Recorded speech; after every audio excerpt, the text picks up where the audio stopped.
Então, continuando, aí esse estudioso que fez isso aqui que eu estou, né, me inspirando para poder trazer para vocês, é lá de fora, lá dos Estados Unidos, e ele diz assim: mas graças ao perdão do pecado mediante o sangue de Cristo, isso me chamou a atenção, olha o que ele diz: não haverá maldade nem pecado nessa cidade. Poderemos comer livremente da árvore da vida quando for destruído o controle que tem sobre nós o pecado e se assegure nossa eternidade com Deus. Dá a entender que o sangue do Senhor Jesus Cristo, por si só, ele é capaz de nos transportar para essa bênção. E isso não é uma verdade. Isso é meia verdade. Quem é que trabalha com meia verdade? Porque o que acontece? O sangue de Jesus Cristo, e nós vamos ver aqui, tem até um versículo falando a respeito, ele, para ter todo o poder, é preciso estar atrelado à nossa obediência. O sangue de Jesus Cristo perdoa o pecado, tá bom, e aí? Aí eu vou e peco de novo. Aí eu vou vir uma vida de qualquer maneira. Não, mas o sangue de Jesus Cristo, infelizmente, entre a maioria aí das igrejas gospel, é o que ensinam no dia de hoje. É por isso que não se tem tanto temor. É por isso que o temor é uma coisa que não precisa, não, nós estamos na graça. É por isso que não dá, sabe? Isso, o sangue de Jesus Cristo está atrelado à nossa obediência. Ele é poderoso, claro, para perdoar pecados, mas ele vem, nós vamos ver isso aqui, e eu escrevi aqui, este é um dos principais motivos de tantos crentes andarem em trevas. A liderança precisa ensinar como ensina a Bíblia. Como é que ensina a Bíblia? Vamos ver. O que aprendemos é que o sangue de Jesus Cristo nos limpa de todo o pecado, mas na realidade, olha o que a Bíblia ensina. Está lá no livro de 1 João, capítulo 5, capítulo 1, 1 João capítulo 1, versículo 5 a 10, diz assim, ó: esta é a mensagem que dele ouvimos e vos anunciamos, que Deus é luz e não há nele treva nenhuma. Já começou assim. Se dissermos que temos comunhão com ele e andarmos em trevas, mentimos, e não praticamos a verdade. Mas se andarmos na luz, como ele na luz está, temos comunhão um com os outros, e o sangue de Jesus Cristo, seu Filho, nos purifica de todo pecado. Olha a condicional, o sangue do Senhor Jesus Cristo nos purificar de todo pecado. Há uma condição: se andarmos na luz. O que é a luz, né? É fruto do Espírito, irmão. Não é obra da carne. Nós precisamos entender, a igreja precisa colocar isso de forma clara, não ficar, sabe, tampando sol com peneira, não pode fazer isso não. Versículo 8: se dissermos que não temos pecado, enganamos a nós mesmos e não há verdade em nós. Todos nós somos pecadores, está muito claro, muito claro. Se confessarmos nossos pecados, confessar para quem? Para quem pode perdoar, tá, irmão? O homem não pode fazer nada com relação a isso não. Ele é fiel, o Senhor é fiel e justo para nos perdoar os pecados e nos purificar de toda justiça. O homem também não pode purificar de toda justiça e nem perdoar pecado. Versículo 10: se dissermos que não pecamos, fazemos-lo mentiroso e a sua palavra não está em nós. Somos pecadores, erramos, fraquejamos, enfim, mas é a ele que nos dirigimos. Na minha fraqueza, eu vou buscar o Senhor. Senhor, olha só, o Senhor sabe melhor do que eu o que está acontecendo comigo. Às vezes nem a gente sabe essa realidade. Então está lá em 1 João, capítulo 1, versículo 5 a 10. Porque será necessário que sane, né? Por que será necessário que curem as nações? Né? Se o mal não vai existir dentro da cidade. Então João se refere a Ezequiel 47:12, onde a água que sai do templo, a água sai do templo, coisa linda, a água sai do templo, está lá em Ezequiel, e as águas vai pelo tornozelo, vai, coisa linda. Mas a água, ela produz saúde e força em qualquer lugar que vá, né? E vai ficar nas folhas, enfim, para curar as nações, coisa linda. E ali nunca mais haverá maldição contra, versículo 3 agora, de Apocalipse, capítulo 22. Nunca mais haverá maldição contra alguém, e nela estará o trono de Deus e do Cordeiro, e os seus servos o servirão. Né? Versículo 4: e verão o seu rosto, nas suas testas estará o seu nome. Então é o alvo final da história, né? da redenção, né? Deus habitando no meio do seu povo fiel, numa terra purificada de todo mal. Nessa nova terra, os santos verão o Senhor Jesus, e com ele habitarão. O Cordeiro de Deus, que pelo seu amor redimiu mediante a sua morte na cruz. É a grande felicidade dos salvos, né? Bem-aventurados, limpos de coração, porque verão a Deus. Mateus 5:8. Lá em Romanos 13:12, tem um destaque da palavra que diz assim: a noite é avançada e o dia está próximo. Rejeitemos, pois, as obras das trevas e vistamo-nos das armas da luz. Como é que é importante, né? Pedir perdão, ser perdoado, mas temos que andar na luz. Versículo 5, continuando Apocalipse 22. E ali não haverá mais noite. Nós já tínhamos visto no vídeo anterior. E não necessitarão de lâmpada, nem de luz do sol, porque o Senhor Deus os ilumina. E reinarão para todo sempre. Ali naquele lugar. Nas nações é diferente. Então até é possível. Não vou acrescentar. Bem lembrado, Espírito Santo.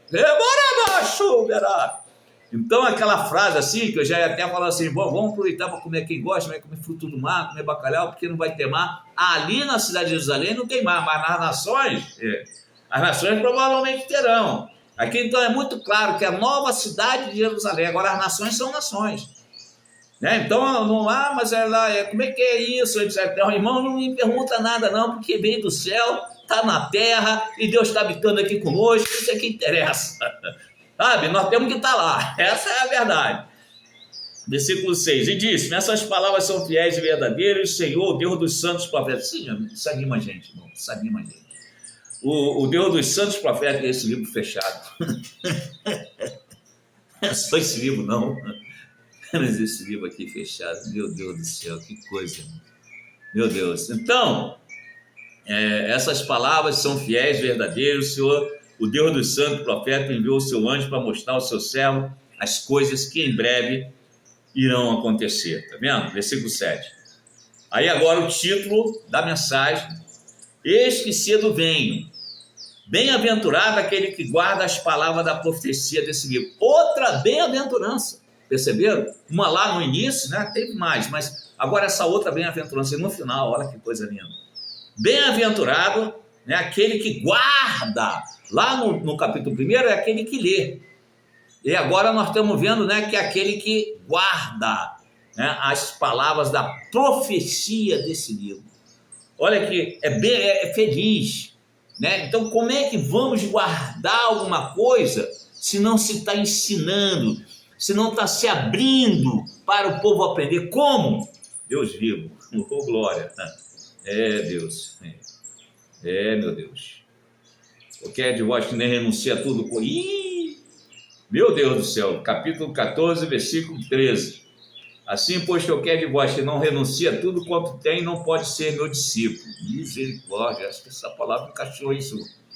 Meu Deus, é difícil, mas Deus vivo. Senhor.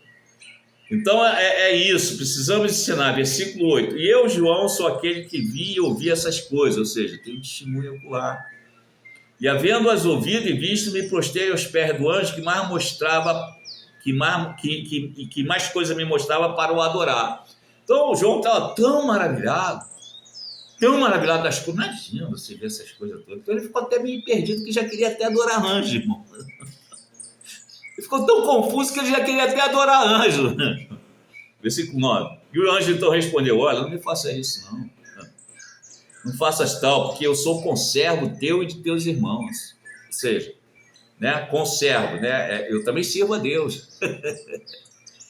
Os profetas, né, e dos que guardam a palavra desse livro. Adore a Deus. Eu sou tão servo quanto vocês são, teus irmãos são, né? Os profetas são. Todos nós somos servos do Senhor Jesus, Senhor Deus. Adore a Ele.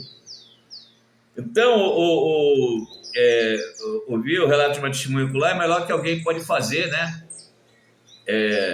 O primeiro dos 10 mandamentos é: não terá deuses estranhos adiante de mim, né? Então, para adorar só Deus, versículo 10. E disse-me: não selles as palavras da profecia desse livro, porque próximo está o tempo. 11.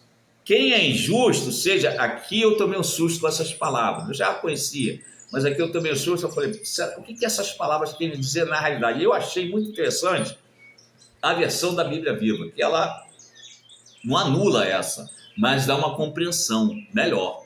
Olha o que está escrito: quem é injusto, seja injusto ainda. Quem é sujo, seja sujo ainda. Quem é justo, seja justificado ainda. E quem é santo, seja santificado ainda. Dá a entender que quem está na sujeira continua se sujando. Dá a entender isso. E não é isso que está querendo dizer. Aí na Bíblia Viva, olha só o entendimento como é que é diferente, irmão. Diz assim: e quando chegar aquele tempo, todos que praticam o mal irão cada dia mais praticar o mal. Aí, verdade, é verdade. Todos que praticam o mal irão cada vez mais praticar o mal. E aquele que é depravado se tornar mais depravado, porque no final dos tempos faz total sentido, é o que está acontecendo. Mas os homens de bem se tornarão melhores. Ô glória, ô glória, ô glória.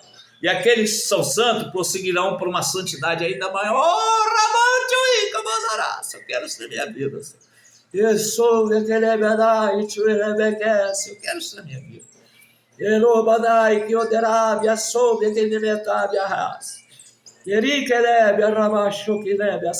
quero me esforçar, Senhor, porque eu quero isso na minha vida. É exatamente isso que eu quero na minha vida. Ô glória.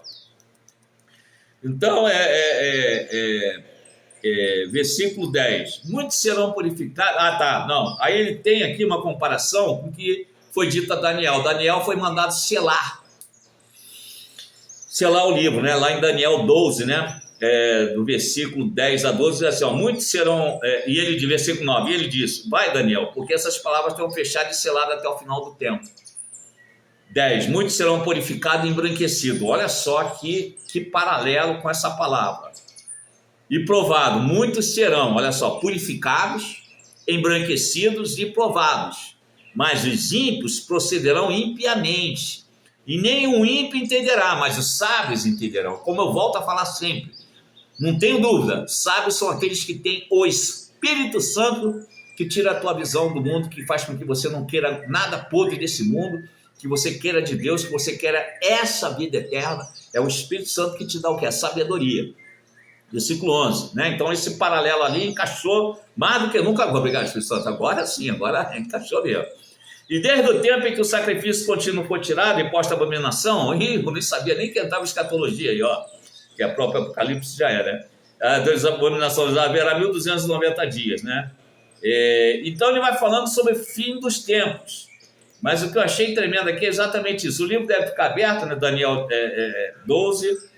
O livro deve ficar aberto para que todos o leiam e compreendam. O livro aqui do Apocalipse. Lá em Daniel, ele mandou selar, porque não era para revelação para aquele tempo. E isso pode significar que todos que rejeitarem a profecia contida no Apocalipse vão continuar nos seus pecados. Olha, faz total sentido. Não quer saber disso não, que negócio de Bíblia, de Apocalipse, que é isso? Não saber disso nada, né? O Senhor Jesus já pagou todo o preço. E aí vai com ele. E aí comete cada coisa, tu fica assim, é isso. Né? Falta de temor, falta de compreensão, falta de ensino, de empenho, de muitos líderes da igreja, interesse em ganhar alma e não ganhar dízimo, ganhar oferta, ganhar pix, nas almas, aí morar, preencher o que? Céu. Então, versículo 12, e eis que cedo venho, meu galardão está comigo para dar cada um segundo a sua obra. Olha só, tá vendo? Versículo 13, eu sou o alfa e o ômega, o princípio e o fim, o primeiro e o derradeiro. E versículo 14, bem-aventurado aqueles que guardam os mandamentos para que tenham direito à árvore da vida e possam entrar na cidade pelas portas. Dá mais uma parada aqui, vai vir mais um vídeo, creio que termino no próximo.